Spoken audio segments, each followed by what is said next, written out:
민수기 10장 11절에서 16절까지 말씀입니다. 민수기 10장 11절에서 16절까지 말씀입니다. 제가 읽고 마지막 절 다 같이 합독하도록 하겠습니다.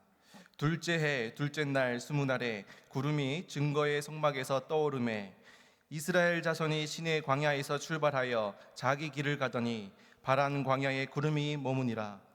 이와 같이 그들이 여호와께서 모세에게 명령하신 것을 따라 행진하기를 시작하였는데 선두로 유다 자손의 진영에 군기에 속한 자들이 그들의 진영별로 행진하였으니 유다 군대는 암미나답의 아들 나손이 이끌었고 이사갈 자손의 지파의 군대는 수알의 아들 느다넬이 이끌었고, 마지막 절 다 같이 읽겠습니다. 스불론 자손 지파의 군대는 헬론의 아들 엘리압이 이끌었더라. 아멘. 할렐루야. 이 시간 이스라엘 자손이 시내 광야에서 출발하여 라는 제목으로 말씀을 전하도록 하겠습니다. 현대 사회에서 우리 교통, 신호등은 생명을 지키는 가장 기초적이고 또 절대적인 약속입니다. 도로교통공단의 최근 통계에 따르면 우리나라에서 신호 위반으로 발생하는 사고, 그러니까 일반적인 교통사고가 아니라 신호 위반으로 인해서 발생하는 사고, 매년 몇 건 일어나시는지 아십니까? 놀라지 마시기 바랍니다. 2만 5천 건이 일어납니다. 매년. 신호만 지켰으면 일어나지 않을 사고인데 신호를 지키지 않아서 일어나는 사고가 매년 2만 5천 건이 넘는다고 합니다. 그래서 수백 명이 목숨을 잃고 또 수만 명의 부상자가 일어나게 됩니다. 사고의 원인은 대부분 설마 괜찮겠지, 아무 일도 일어나지 않겠지, 혹은 남보다 빨리 가야 한다는 조급함 때문에 일어납니다. 빨간불인데 멈추지 않고, 또 파란불인데도 가야 되는데 가지 않는 그 짧은 찰나의 그 불순종이 이런 대형 사고를 일으키게 된다는 것입니다. 그런데 여러분, 우리 신앙생활 가운데서도 영적 신호등이 있다는 것 여러분 아십니까? 많은 그리스도인들이 이 광야와 같은 인생길을 가면서 사고를 만나는 이유는 우리가 실력이 없어서가 아닙니다. 바로 이 영적 신호등을 분별하지 못해서 하나님이 켜신 신호등을 무시하기 때문에 우리 인생 가운데 이런 사고가 일어나게 된다는 것입니다. 오늘 말씀은 이스라엘 백성들이 이 시내산에서 약 1년 동안, 정확히 11년 19일 동안 멈춰 서 있었던 영적 빨간불의 신호등의 시간과, 그리고 또 오늘 드디어 구름이 떠올라서 전진을 명령하시는 영적 파란불의 신호를 대조해서 보여줍니다. 오늘 말씀을 통해서 우리 인생 가운데 영적 신호등에 빨간불이 들어왔을 때, 그리고 또 영적 신호등에 파란불이 들어왔을 때 우리가 어떻게 해야 되는지 우리 세 가지로 함께 나누어 보고자 합니다. 이스라엘 백성들이 이 출애굽을 한 다음에 이 라함셋에서 출발을 해서 시내산에 이르기까지 총 3개월이 걸립니다. 그리고 그곳에서 진영을 꾸리고 다시 출발하기까지 거의 11개월 19일, 그러니까 거의 1년 동안 이스라엘 백성들은 이 시내 광야에 있는 이 시내산에서 딱 이렇게 1년 동안 머무르게 됩니다. 이스라엘 백성들이 이 시내산에 딱 도착했을 때가 출애굽기 19장 1절과 2절 내용입니다. 제가 한번 읽어보겠습니다. 이스라엘 자손이 애굽 땅을 떠난 지 3개월이 되던 날 그들이 시내 광야에 이르니라. 그러니까 이스라엘 자손이 애굽 땅을 떠나서 딱 3개월이 되었을 때 이 시내 광야에 딱 머무르게 됩니다. 2절 보니까 그들이 르비딤을 떠나 시내 광야에 이르러 그 광야에 장막을 치되 이스라엘이 거기 산 앞에 장막을 치니라. 그래서 시내산 앞에서 이스라엘 백성들이 장막을 딱 치는 장면이 출애굽기 19장 1절 2절 내용입니다. 이렇게 출애굽기 19장이 딱 시작되고 난 다음에 시간적으로 이 성경이 딱 멈추게 됩니다. 그래서 출애굽기가 40장까지 있는데 출애굽기 40장까지 쭉 시내산에서 이스라엘 백성들이 머물러 있습니다. 그리고 출애굽기 다음에 성경이 뭐죠? 레위기입니다. 레위기가 27장까지 있는데 27장이 다 지나가더라도 이스라엘 백성들은 여전히 시내산에 딱 머무르고 있습니다. 그리고 난 다음에 민수기가 시작되는데 민수기가 36장까지 있는데 오늘 본문 10장 11절까지 이스라엘 백성들은 계속 시내산에 머무르고 있는 것입니다. 그래서 출애굽기 19장 1절에서 2절 요 부분부터 오늘 우리가 읽은 민수기 10장 11절 요때까지는 이스라엘 백성들이 움직이지 않는 시간이 멈추어진 시간입니다. 그래서 우리가 성경을 읽을 때 딱 연대기 순으로 읽기 위해서는 출애굽기 19장 1절 2절을 읽고 그 다음에 넘어가서 민수기 10장 11절을 딱 읽으면 이제 이어지게 됩니다. 그래서 오늘 본문 민수기 10장 11절과 12절을 제가 한번 읽어보도록 하겠습니다. 둘째 해 둘째 달 스무 날에 구름이 증거의 성막에서 떠오르매 이스라엘 자손이 시내 광야에서 출발하여 자기 길을 가더니 바란 광야에 구름이 머무르니라.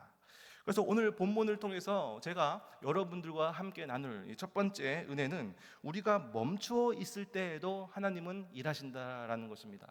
우리가 멈추어 있을 때에도 하나님은 역사하신다라는 것입니다. 이것은 오늘 본문을 봐서는 모릅니다. 이스라엘의 그 출애굽이라는 대장정을 봤을 때 우리가 얻을 수 있는 깨달을 수 있는 은혜입니다. 우리가 멈춰 있을 때 하나님은 역사하신다라는 것입니다. 처음에 이스라엘 백성들이 시내산에 머물렀을 때 약 3개월의 행진을 했는데 좀 쉬고 싶었을 것 같습니다. 그래서 드디어 우리가 쉬는구나. 3개월 동안 열심히 우리가 왔는데 드디어 쉬게 되는구나 해서 이스라엘 백성들이 이제 좀 제 마음을 좀 놓고 있었는데 그 시간이 한 달, 두 달, 세 달 이렇게 계속해서 길어지는 겁니다. 그럴 때부터 이스라엘 백성들이 점점 불안해지기 시작하는 것이죠. 하나님께서 우리를 이 메마른 광야에 불러서 우리를 죽게 하시려나 보다. 하나님께서 적과 꿀이 흐르는 땅으로 분명히 우리를 인도해 주신다고 약속했는데 가나안 땅은커녕 이곳에 오랫동안 머물게 하셨을 때 정말 이스라엘 백성들 마음 가운데는 이 불안감이 굉장히 컸을 것 같습니다. 그 불안에 떠는 이스라엘 백성들 속에서 사실 하나님은 어마어마한 일들을 이스라엘 백성들 가운데 베풀어 주십니다. 그들에게 이스라엘 자손들에게 163가지 율법도 허락해 주시고 또 그리고 평생 동안 마음에 두고 살아야 하는 출입해야 하는 성막도 하나님께서 만들어 주시고 그리고 그 성막에 하나님께서 친히 함께 해 주시고 그리고 평생 하나님과 관계할 수 있는 7가지 절기들도 가르쳐 주시고 지키게 하여 주시고 그리고 하나님과의 만남의 통로인 제사 5가지 제사 번제, 소제, 화목제, 속건제, 속죄제 이 제사도 다 친히 알려주셔서 하나님과 서로 이렇게 관계할 수 있는 채널도 다 하나님께서는 만들어 주셨다라는 것입니다. 이스라엘 백성들만 하나님은 아무것도 하지 않으시는 것 같아, 하나님은 우리를 버리시는 것 같아 라고 생각했지만 사실 하나님은 그 시간 동안 아주 많은 일들을 이스라엘 백성들을 통해서 베풀어 주고 계셨고 그리고 이스라엘 백성들을 준비시켜주고 계셨다라는 것입니다.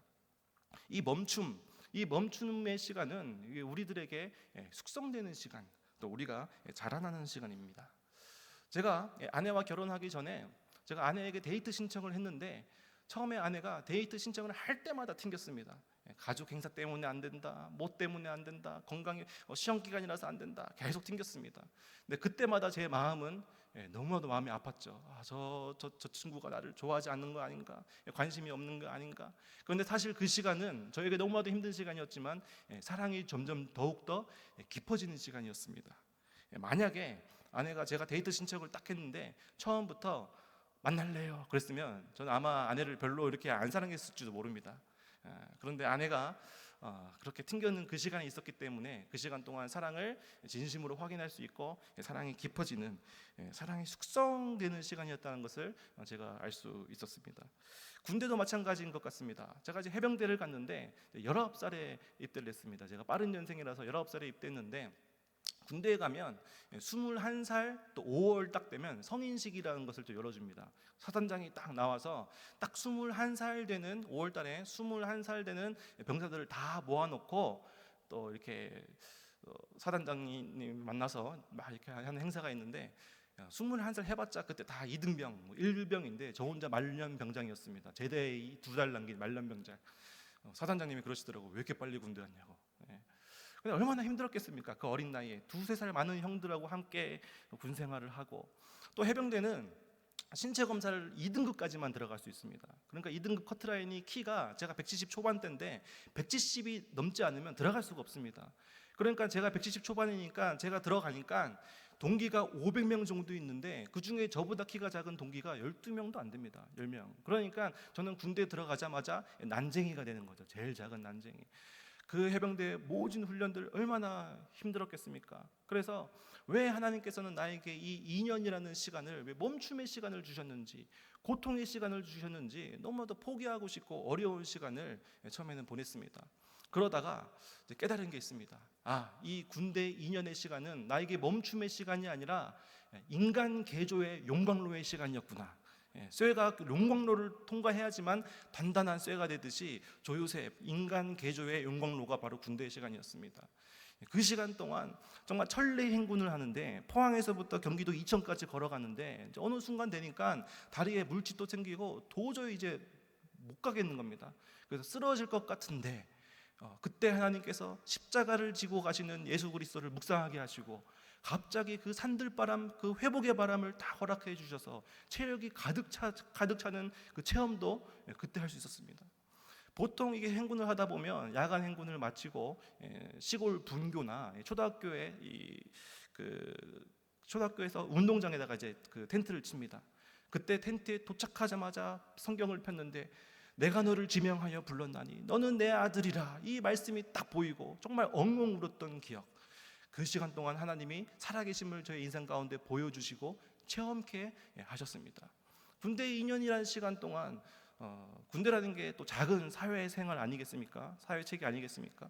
윗사람 모시는 법도 배우게 하시고, 아랫사람 또 대하는 법도 또 알게 하시고, 또 인내심, 악으로 깡으로 그 훈련을 건디면서 또 인내심도 길러주시고, 그 2년의 시간이 저에게는 인간이 되는 시간, 숙성되는 시간이었다라는 것입니다.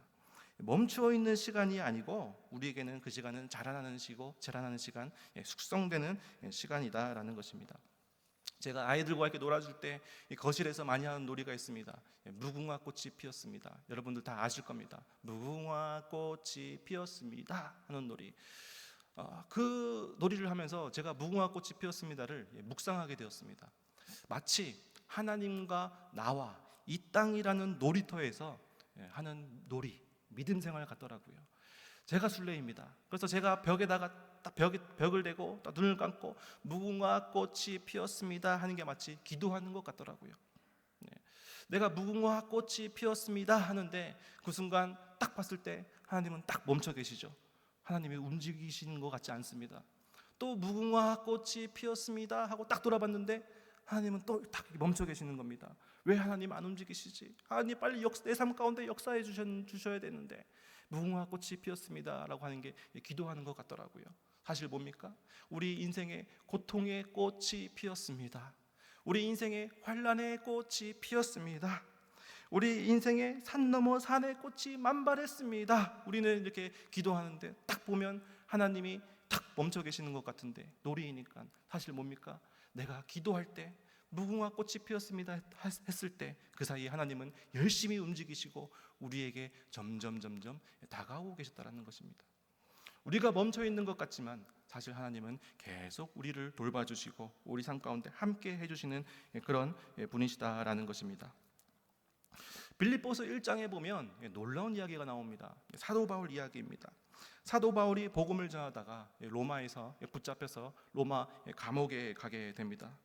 로마 감옥에 붙잡혀가지고 옥중서신을 쓰는데 그 옥중서신이 에베소서, 빌립보서, 빌레몬서, 또 골로새서 아니겠습니까? 그 빌립보서에서 자기가 로마에서 경험했던 일을 고백하게 되는데, 정말 사도 바울 입장에서는 정말 멈춰 있는 시간이었을 겁니다. 하나님, 제가 이 로마 땅에 왔는데 제가 놀러 왔습니까? 제가 여행 왔습니까? 제가 장사하러 왔습니까? 제가 이 로마 땅에 복음을 전하려고 이 로마 땅에 왔는데 왜 하나님께서는 나를 감옥에 멈추게 하시는 겁니까? 아마 답답해 했을 것입니다. 그런데 완전히 사도 바울이 멈추었을 때 놀라운 일들이 벌어집니다. 바로 두 부류의 사람들이 딱 생겨납니다.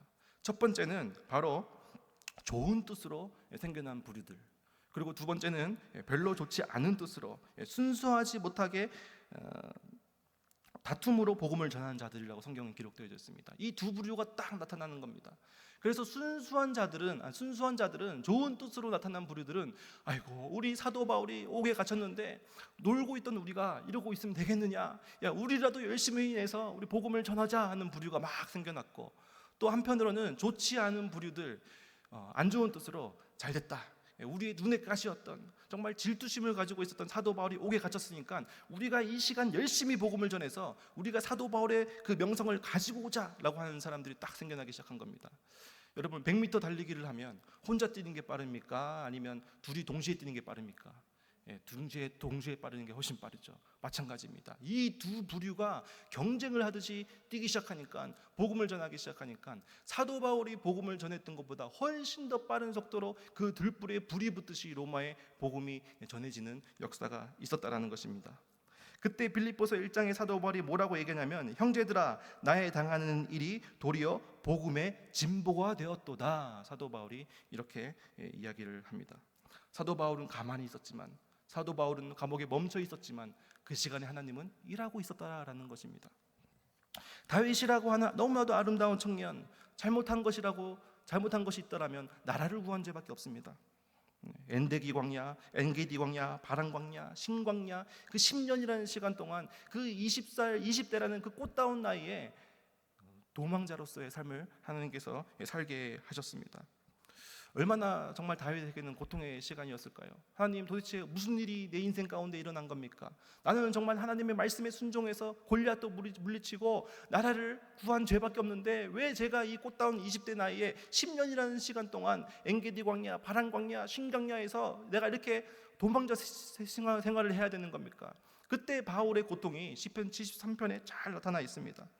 그런데 하나님께서 10년이 지난 다음에 다윗을 왕으로 세우시고 그 다음에 블레셋과 광야에서 전투를 하게 하시는데 그 100% 전투의 장소가 어딘지 아십니까? 바란 광야, 신광야, 엔게디 광야였습니다. 그 다윗이 10년 동안 도망자 생활을 하면서 그 광야의 지형을 다 익혀버렸네요. 블레셋과 전투를 하는데 성경에서는 뭐라고 얘기하냐면 나갈 때마다 이기게 하셨더라. 이 구절이 바로 여기서 나오는 겁니다.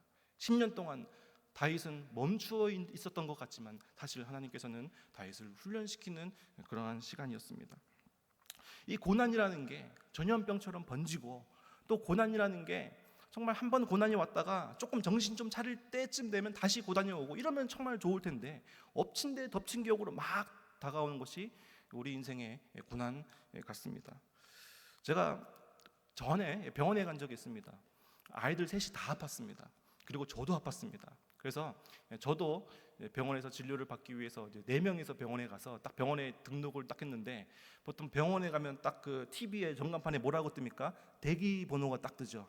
1번 조요셉, 2번 조요엘, 3번 조요한나, 4번 조요한, 4명이 쫙 뜬 겁니다. 근데 아빠 옆에 할머니 한 분이 아마 손주를 데리고 병원에 오신 분 같은데 저한테 딱 하시는 말씀이, 아이고 애 넷을 어떻게 키워요? 그러시는 거예요. 제가 그랬습니다. 첫 번째 조요셉은 접니다. 또 머쓱하셨는지 또 물어보시더라고요. 어머 성당 다니시나 봐요. 교회 다닙니다. 제가 딱 얘기를 했죠. 고난이라는 게 그런 것 같습니다. 전염병처럼 첫째가 아프면 또 셋째한테 옮기고, 또 셋째가 아프면 또 둘째한테 옮기고, 전염병처럼 고난이 다가오고, 그리고 또 엎친 데 덮친 격으로 계속 찾아오는 것이 이 고난 아닌가, 이런 생각이 듭니다. 고난의 연속을 살았던 삶, 요셉도 마찬가지입니다. 아마 여러분 너무나도 잘 아실 겁니다. 요셉 어린 나이에 보디발에게 팔려갔습니다. 보디발은 누구였죠? 군대 장관이었습니다. 국방부 장관님입니다. 거기서 총지배인으로서 요셉은 그 애굽 땅의 모든 국방에 대해서 다 이해를 하게 됩니다. 그리고 또 엎친 데 덮친 격으로 고난의 연속, 이 요셉이 또 누명을 쓰고 감옥에 가게 됩니다. 거기 있는데 누가 있습니까? 떡 맡은 관원장, 누구입니까? 내무부 장관입니다. 그 애굽의 모든 행정을 했던 사람이 내무부 장관, 그 옆에서 애굽의 모든 행정을 다 배우게 하시는 겁니다. 그 다음에 또 누가 있습니까? 술 맡은 관원장, 누굽니까? 외무부 장관입니다. 그 술 맡은 장원장 밑에서 애굽의 모든 외교를 다 이해하게 됩니다. 그래서 그 13년이라는 시간이 우리가 봤을 때는 또 요셉에게는 어쩌면 고난의 연속이고 너무나도 힘든 고통의 시간이었지만, 그 13년이 다 갔을 때 보디발로부터 그 애굽의 모든 국방을 다 익히고, 술 맡은 관원장으로부터 모든 애굽의 행정을 다 익히고, 술 맡은 관원장으로부터 모든 외무를 다 익혔을 때, 때가 됐을 때 하나님께서 바로에게 구름을 딱 띄우셔서 꿈을 딱 꾸게 하시고 요셉을 딱 불러일으키시고 뭐로 세우셨습니까? 애굽의 총리로 딱 세우셨다라는 것입니다. 다 하나님께서 준비시켜 주셨습니다. 그 13년의 시간이 멈춤의 시간이었지만 하나님은 역사하고 계셨다라는 것입니다. 우리도 마찬가지입니다. 사도 바울에게 역사하셨던 하나님, 다윗에게 역사하셨던 하나님, 요셉에게 역사하셨던 하나님, 우리 인생에도 하나님이 역사하지 않으시겠습니까? 우리 인생에 지금 빨간불로 멈춰 계신다고 생각하신 많은 분들이 계실 겁니다. 그런데 그 시간에도 하나님은 역사하고 계신다라는 것입니다. 두 번째입니다. 우리가 오늘 본문을 통해서 배울 수 있는 교훈 두 번째는, 구름이 떠오를 때는 우리가 순종하면서 나아가야 된다는 것입니다. 우리 인생에 빨간불만 있는 인생은 아무도 없습니다. 다 멈췄다가 가고 멈추고 반복하게 됩니다.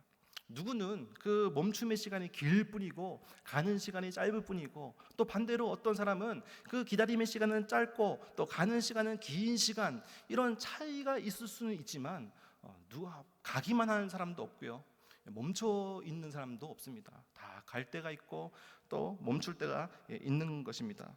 그런데 우리 인생에도 구름이 떠올라서 하나님께서 우리 인생에 파란불을 딱 켜주셔서 우리가 출발해야 될 때가 있는데, 그때 순종하고 가는 것, 이것이 너무나도 중요하다라는 것입니다.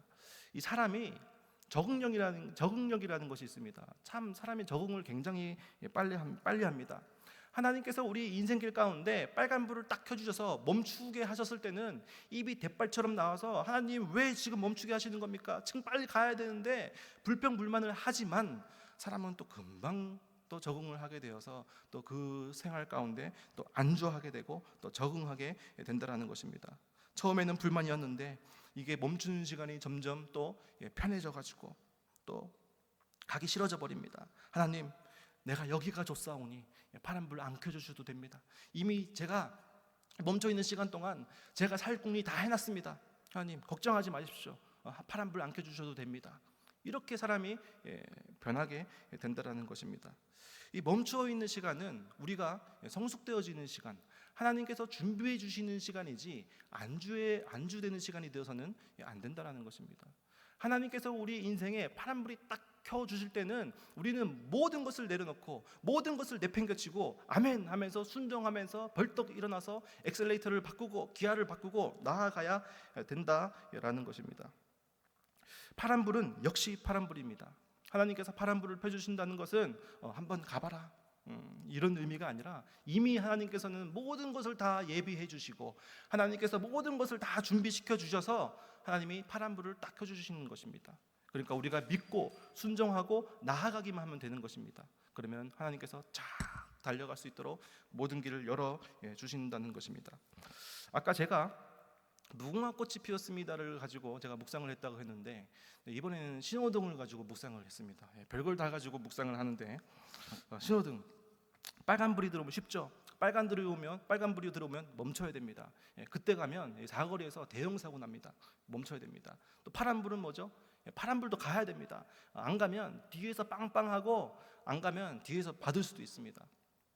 제가 의정부에 사는데 길이 참 쉽습니다. 그냥 의정부에서 쭉 그냥 딱 길 따라 내려오면 됩니다. 그러다가 교회 앞에 강북구청 사거리에서 좌회전만 싹 하면 교회입니다. 제가 이제 새벽 기도를 갔는데 강북구청 사거리에서 딱 걸려서 왼쪽 깜빡이를 켜고 기다리고 있다가 교회를 다 도착했으니까 내비게이션을 끄고, 제가 내비게이션을 끄고 항상 뭐라 하냐면 점수를 체크합니다. 운전 점수. 근데 그 점수 체크하는 찰나에 파란불이 딱 바뀌었는데 제가 못 본 겁니다. 길어야 3초, 2초, 3초인데 뒤에서 빵 하는 거예요. 빨리 가라고. 근데 빵도 여러 가지 종류가 있죠. 왜 안 가십니까? 빨리 가세요. 빵 하는 게 있고, 그러니까 빵, 왜 안 가노? 빵 하는 빵도 있지 않습니까? 근데 뒤에서 빵 하는 거예요. 기분이 굉장히 안 좋더라고요. 아니 이 대한민국 민심 참 그 몇 초를 못 기다려서 빵을 하나. 좌회전을 하고 교회로 왔습니다. 그리고 또 이제 우회전을 딱 해서 꺾어서 교회로 딱 들어오는데 뒷차가 따라 들어오는 겁니다. 네. 민망하더라고요. 아, 내가 왜 그때 파란불인데 가지 않았을까? 네, 딱 한 분이 내리시는데 저도 민망하고 그분도 민망하고. 네, 네, 오해하지 마시기 바랍니다. 굉장히 순하시고 선하신 권사님입니다. 네, 친합니다. 지난주에도 전화 통화했습니다. 네, 파란불인데 가야 되는데 안 가면 이런 민망한 일이 생길 수 있다는 것입니다. 가야 됩니다. 근데 신호등이 빨간불 있고 파란불만 있는 게 아니라 또 무슨 불도 있죠? 노란불도 있습니다. 특히 새벽에 노란불이 깜빡깜빡거릴 때가 있죠. 이건 가라는 건가 말라는 건가 무슨 뜻이죠? 조심히 가라는 뜻입니다. 우리 인생길에서도 노란불이 깜빡깜빡 켜질 때가 있다는 것입니다. 그럴 때는 어떻게 해야 되죠? 조심히 기도하면서 간구하면서 하나님께 지혜를 구하면서 가야 할 때가 그때가 인생길입니다. 그때입니다. 또 여러분 이런 신호등 아십니까? 센서가 있는 신호등이 있습니다. 평소에는 꺼져 있거나 평소에는 빨간불이 있다가 그 센서 앞으로 딱 선 앞에 딱 가면 센서가 딱 발동해서 파란불로 딱 바뀌는 그 신호등 아마 아시는 분이 계실 겁니다. 그 신호등이 있는데 어떤 사람이 그 신호등에 딱 그 선에 딱 서야지 센서가 딱 발동하는데 멀찌감치 딱 차를 대어놓은 겁니다. 그러니까 센서가 작동을 안 하죠. 아, 왜 신호등은 안 바뀌냐? 시청은 도대체 뭐 하고 있느냐? 신호 체계가 왜 이렇게 엉망이냐? 이런 분들은 거기서 밤새도록 그냥 거기 있어야 됩니다. 그런데 조금만 차를 앞으로 싹 움직이면 어떻게 되죠? 신호가 딱 감지를 해서 파란불로 딱 바뀌게 된다는 것입니다. 내 인생에 지금 파란불인지 내 인생에 지금 빨간불인지 도무지 모르는 분들, 아마 하나님과의 거리가 아직 멀어서 그런 것일 수도 있습니다. 그럴 때 내가 진짜 내 인생의 파란불인가 내 인생의 빨간불인가 도무지 헷갈릴 때는 조금만 앞으로 가면 됩니다. 말씀으로, 기도로 하나님께 조금만 더 가까이 가서 하나님과의 그 친밀한 관계가 회복되면 하나님이 신호등을 딱 보여주시고 파란불로 바꿔 주신다는 것입니다. 또 우리 인생 가운데 왜 내 인생은 계속 왜 빨간불인 거야? 왜 도무지 파란색 신호가 안 떠서 내가 왜 계속 여기 서 있는 거지? 라고 생각되시는 분들은 하나님과의 관계가 멀어진 관계일 가능성이 높습니다. 그럴 때 내가 조금 더 앞으로 가서 말씀과 기도로 하나님 문을 열어주시옵소서, 하나님 길을 열어주시옵소서 기도하면 하나님께서 곧바로 센서를 딱 바꿔주셔서 우리 인생의 파란불로 바꿔주셔서 우리를 출발하게 하실 줄로 믿습니다. 마지막으로 오늘 본문을 통해서 얻을 수 있는 은혜는 가되 하나님과 함께 가야 된다는 것입니다. 가되 하나님과 함께 가야 된다는 것입니다. 오늘 본문에 보면 12지파가 진영을 이루고 드디어 행진하는 모습을 오늘 본문을 통해서 우리가 볼 수 있습니다. 우리 사진 한 장 보여드리겠습니다. 사진 한 장. 잘 보이십니까? 사진에 보면 오늘 본문 11절 13절에서부터 28절까지 전체 이 그림의 내용을 설명하고 있는 겁니다. 첫 번째 유다 지파, 이사갈 지파, 스불론 지파가 나오고 그리고 이제 이 선두입니다. 근데 그 앞에 뭐가 있죠? 네모나게 언약궤가 있습니다. 잘 보시기 바랍니다. 그 다음에 유다 지파, 이사갈 지파, 스불론 지파, 그 다음에 뭐가 있죠? 성막이 있습니다. 성막. 그리고 르우벤 지파, 시므온 지파, 갓 지파가 있고 또 뭐가 있죠? 성막 가구. 성물이 있다라는 것입니다. 이것이 하나님과 동행하는 삶, 그것을 성경에 그린 표입니다. 우리가 인생길을 걸어갈 때 제일 앞에 뭐가 있어야 됩니까? 언약궤. 언약궤 안에 뭐가 들어있죠? 깨어진 두 돌판이 있습니다. 말씀. 우리 인생의 최우선순위에 무엇을 두어야 된다는 것입니까? 말씀을 두어야 된다는 것입니다. 그 다음에 네모 뭐가 있죠? 성막입니다. 교회를 상징합니다. 우리 인생, 우리가 광야길을 걸어가는데 그 중심 가운데 교회가 있느냐 우리가 확인해 봐야 된다는 것입니다. 그 다음에 마지막에는 뭐였죠? 성막 가구 성물입니다. 우리가 교회를 향하여 쏟아붓는 헌신과 땀과 눈물과 시간들을 상징합니다. 그러니까 하나님께서 파란불을 딱 밝혀주셔서 우리가 출발하면서 엑셀레이터를 밟고 가야 되는데 가기 전에 우리가 돌아봐야 하는 것, 이것이 신앙의 3대 축인데 내가 정말 내 인생의 최우선순위에 말씀을 두고 내가 살아가고 있느냐, 그리고 내 인생의 중심에 교회가 있느냐, 그리고 내가 그 교회를 섬기는 헌신과 눈물과 땀, 시간이 내 인생을 뒷받침하고 있는가, 우리가 확인하면서 가야 된다는 것입니다. 이것이 우리 신앙생활의 3대 축입니다. 하나님께서 우리 인생 가운데 우리의 기도를 들어주시고 응답해 주셔서 파란불로 딱 바꿔주셨는데, 하나님 감사합니다, 이제 됐습니다, 하나님 여기 계시다가 제가 필요하면 내가 가겠습니다, 저 혼자 갈 수 있습니다, 문제 없습니다, 안 도와주셔도 됩니다 하고 혼자 가면 사고 나게 되는 겁니다. 사고 나는 인생이 되는 겁니다. 그런데 하나님께서 파란불을 딱 밝혀주셨을 때, 하나님 함께 가기를 원합니다, 내 인생의 가장 우선순위에 말씀을 두며 가기를 원하고, 내 인생의 중심에 교회를 두며 가기를 원하고, 내 인생의 교회를 향한 섬김과 땀과 눈물로 내 인생을 뒷받침하며 하나님과 동행하는 삶을 살며 가기를 원합니다. 그때 사고 안 나는 인생, 안전한 인생이 될 줄 믿습니다 라고, 이런 각오로 우리가 나아가야 될 줄로 믿습니다. 오늘 말씀을 마무리하도록 하겠습니다. 우리 광야의 길을 걸어가는 우리에게 영적 신호등이 있습니다. 잘 지켜야 됩니다. 잘못 지키면 사고 납니다. 첫 번째입니다. 우리가 멈추어 있을 때에도 하나님이 일하신다는 것입니다. 우리가 멈추어 있을 때 하나님도 멈추어 계신 것이 아니라 우리를 위해서 열심히 일하고 계시고 더 놀라운 것을 준비하고 계시고 우리를 숙성시켜 주신다라는 것입니다. 두 번째, 구름이 떠오를 때는 우리가 순종하고 나아가야 됩니다. 우리의 그 머무르는 시간이 너무 길어서 그 시간에 우리가 너무 안주해 버리면 안 된다는 것입니다. 모든 것을 내려두고 가라고 하실 때 가는 인생이 되어야 됩니다. 마지막으로 세 번째, 가되 하나님과 함께 가야 된다는 것입니다. 말씀을 인생의 최우선순위에 두고, 교회를 우리 삶의 중심에 두고, 그리고 헌신과 눈물과 땀으로 뒷받침하며 교회를 섬기며 나아갈 때 사고 없는 인생, 가장 아름다운 인생이 될 줄로 믿습니다. 기도하겠습니다.